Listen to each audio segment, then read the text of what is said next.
जाती दुनिया से सरमायाकारों का एतमाद बहाल होने लगा। पाकिस्तान स्टॉक मार्केट मुल्की तारीख की बुलंद तरीन सतह पर पहुंच गया। कारोबारी हफ्ते के पहले रोज पाकिस्तान स्टॉक एक्सचेंज में 100 इंडेक्स 73,000 पॉइंट्स की खत अबूर कर गया। पाकिस्तान स्टॉक मार्केट में 552 पॉइंट्स का इजाफा देखने में आया, जिसके साथ 100 इंडेक्स 73,265 पॉइंट्स की सतह पर ट्रेड कर रहा है। याद रहे कि गुज़श्ता रोज कारोबारी हफ्ते के आखिरी रोज स्टॉक मार्केट में 771 पॉइंट्स का इजाफा हुआ, जिसके बाद 100 इंडेक्स पाकिस्तान की बुलंद तरीन सतह पर 72,742 पॉइंट पर बुलंद हुआ था।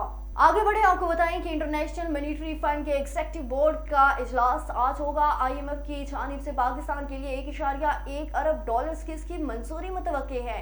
वज़ारत खजाना के सराय के मुताबिक एग्जीक्यूटिव बोर्ड के इजलास में पाकिस्तान का केस मंजूरी के लिए पेश किया जाएगा। मंजूरी के बाद स्टैंड बाय अरेंजमेंट मायदे के तहत पाकिस्तान को तीसरी और आखिरी किस्त मौसूल होगी। सराय के मुताबिक स्टैंड बाय अरेंजमेंट मायदे के तहत पाकिस्तान IMF से 1.9 अरब डॉलर मौसूल कर चुका है।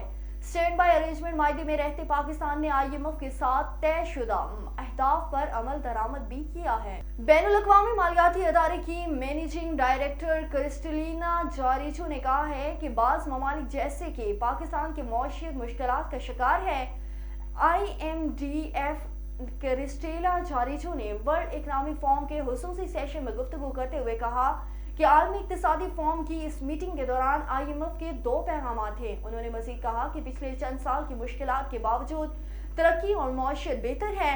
हमने तरक्की के तहमीनों को इस साल के लिए बेहतर करना है। एडवांस माशों में अफ्रीका और अमेरिका की कारकर्दगी अच्छी है। क्रिस्टेला जारिचो ने मज़ीद कहा कि इंडोनेशिया, मलेशिया और भारत जैसी उभरती मार्केट्स की कारकर्दगी भी अच्छी है, जबकि चीन की कारकर्दगी पहले 6 माही में तवक्कुआत से कुछ बढ़कर अच्छी रही।